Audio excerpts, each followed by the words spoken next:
आजचा महाराष्ट्र दिशाहीन अवस्था. केवळ भावनात्मक विषयांवर मराठी तरुणांना गुंतवून ठेवणे. रयतेच्या समस्या, रयतेचा विचार, उद्योग निर्मिती, रोजगार निर्मिती, शेती, पर्यटन, पर्यावरणपूरक उद्योग, जलसंवर्धन, इन्फ्रास्ट्रक्चर यावर कोणतीही चर्चा होताना दिसत नाही किंवा जनतासुद्धा अशा चर्चेला महत्त्व देत नाही. दुर्दैवाने महाराष्ट्रात फक्त भावनिक विषयांना महत्त्व आले आहे. दररोज वर्तमानपत्रे आणि टीव्हीवरच्या बातम्या 10 पैकी 9 बातम्या या नकारात्मक नैराश्य आणणाऱ्या.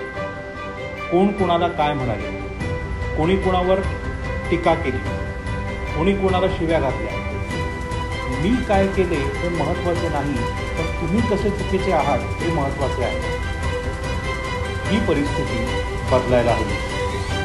मराठी व्यावसायिक, मराठी उद्योजक, मराठी तरुण यांना दिशादर्शक व्यासपीठाची आवश्यकता आहे. स्वराज्य आले पण सुराज्य हवे. यासाठी छत्रपती शिवाजी महाराजांचा शिवविचार हवा, शिवसंस्कार हवा. ढोल वाजवणे, कानामध्ये बाळी घालणे, मोठमोठ्याने छत्रपती शिवरायांची गाणी लावणे, शिवरायांसारखे दिसण्याचा प्रयत्न करणे ही प्रतिकात्मक शिवभक्ती पुरेशी नाही.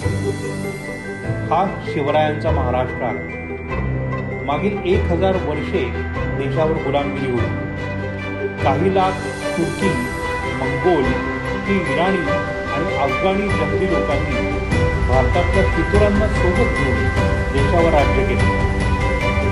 10,000 इंग्रजांनी भारतीयांना हाताशी धरून 130 वर्षे देशावर राज्य केले. यातून पहिल्यांदा देशाला मुक्त केले छत्रपती शिवरायांनी आणि त्यांच्या मावळ्यांनी. या देशावर जवळपास 150 वर्षे मराठा साम्राज्य होते. काश्मीरपासून तंजावरपर्यंत आणि अटकपासून कटकपर्यंत, गुजरातपासून ओरिसापर्यंत संपूर्ण भारतावर मराठा साम्राज्य होते. नेपोलियनपेक्षा महान सेनानी छत्रपती शिवरायांनी या देशाला दिली.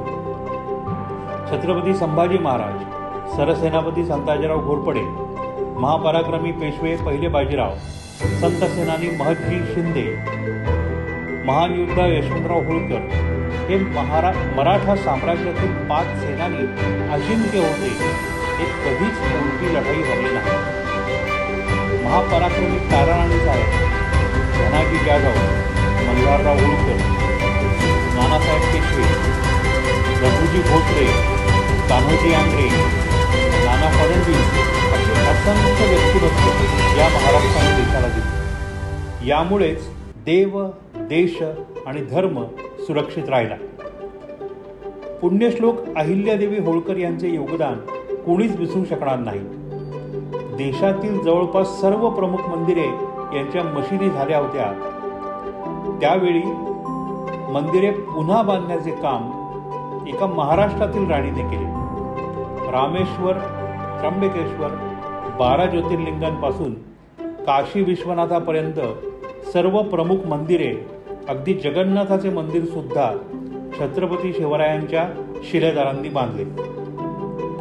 मराठ्यांनी तलवारीच्या जीवावर देश जिंकला.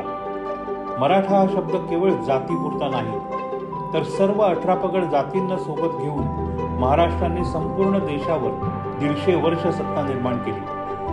आमच्यावर अन्याय होतो म्हणून रडणारा हा महाराष्ट्र नाही, तर देव, देश आणि धर्मासाठी लढणारा हा महाराष्ट्र आहे. म्हणूनच भविष्यात समृद्ध भारतासाठी आणि समृद्ध महाराष्ट्रासाठी एक व्यासपीठ शिवरायांचे मावळे आपण सर्वजण निर्माण करूया. आज शुभारंभ करूया. समृद्ध महाराष्ट्र संघटना, अशी संघटना जिचे प्रेरणास्थान फक्त आणि फक्त छत्रपती शिवराय असतील. शिवविचार आणि शिवसंस्कार हा एकच मंत्र घेऊन एक राष्ट्रीय संघटन आपण निर्माण करण्याचा आज संकल्प करत आहोत.